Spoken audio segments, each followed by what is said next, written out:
हमारे साथ हैं सेमारू टीवी के प्रसिद्ध शो वाह भाई वाह फेम रीवा के आशीष तिवारी निर्मल जी। आइए जानते हैं उनके विचार बघेली महोत्सव में। सर, क्या कहना चाहेंगे आप इस प्रोग्राम के बारे में? सबसे पहले तो खबर आप तक के समस्त दर्शकों को प्रणाम निवेदित करता हूं। मैं कुछ बोलूं, सबसे पहले 4 पंक्तियां निवेदित करता हूं कि गौरी गणेश गोमती गंगे को नमन है, गौरी गणेश गोमती गंगे को नमन है, भगवान विष्णु भोलेनाथ श्री अड़भंगे को नमन है। अब मैं कुछ बोलूं उसके पहले बघेली बघेलखंड हिंदी हिंदुस्तान तिरंगे को नमन है, हिंदी हिंदुस्तान तिरंगे को नमन है।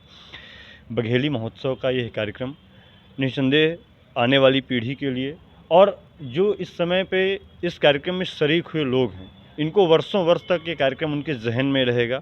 अपनी बघेली बोली वानी के लिए आयोजन समिति ने यहाँ के जो व्यंजन हैं, यहाँ के जो पहनावे हैं और यहाँ के जो लोक नृत्य हैं, लोक बोली पर आधारित जो हमारा जीवन है, जो हमारी लोक बोली बघेली हमारे हृदय में रची बसी है, उस पर आधारित पूरा ये कार्यक्रम बघेली महोत्सव हमारे कृष्णराजपुर ऑडिटोरियम में रखा गया है।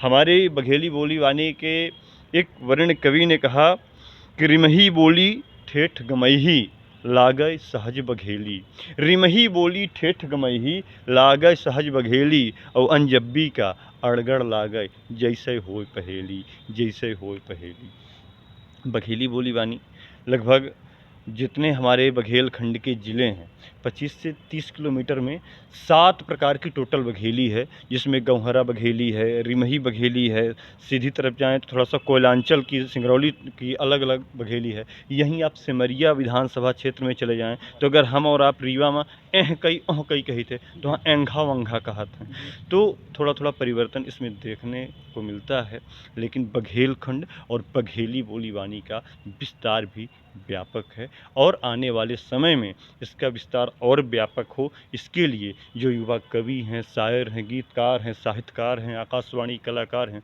उनको इस पर कार्य करना चाहिए। बहुत मैं सामना अखबार मुंबई से प्रकाशित होता है, उसमें मैं मुंबई में 2016 में गया था, तो मैंने एक कॉलम देखा।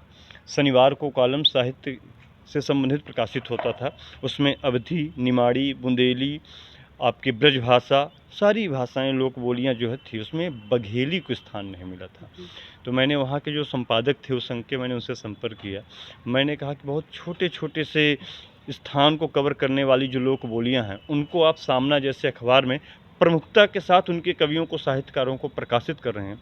हमारी जो बघेली बोली वानी है 7 से 8 ज़िलों में ये बोली जाती है और समझी जाती है। आप मिर्ज़ापुर चले जाइए, प्रयागराज चले जाइए, इधर आप बांदा चले जाइए, नैनी चले जाइए, चित्रकूट चले जाइए, करवी चले जाइए, बघेली बोली वानी वहाँ बोली जाती है, समझी जाती है। डभौरा में हमारी बोली जाती है, समझी जाती है।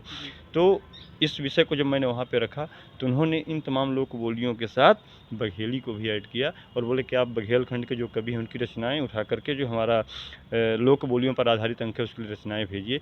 अब भी सामना में बघेलखंड की, बघेली के कवियों की कविताएं छपती हैं। ऐसा प्रयास, चाहे वो एक गौरैया के बूंद बूंद पानी से एक जंगल की आग बुझाने के जितना बराबर हो, लेकिन ऐसा प्रयास प्रत्येक व्यक्ति को करना होगा अपनी बोली वानी के लिए। बहुत धन्यवाद, बहुत शुक्रिया, बहुत आभार। बहुत धन्यवाद।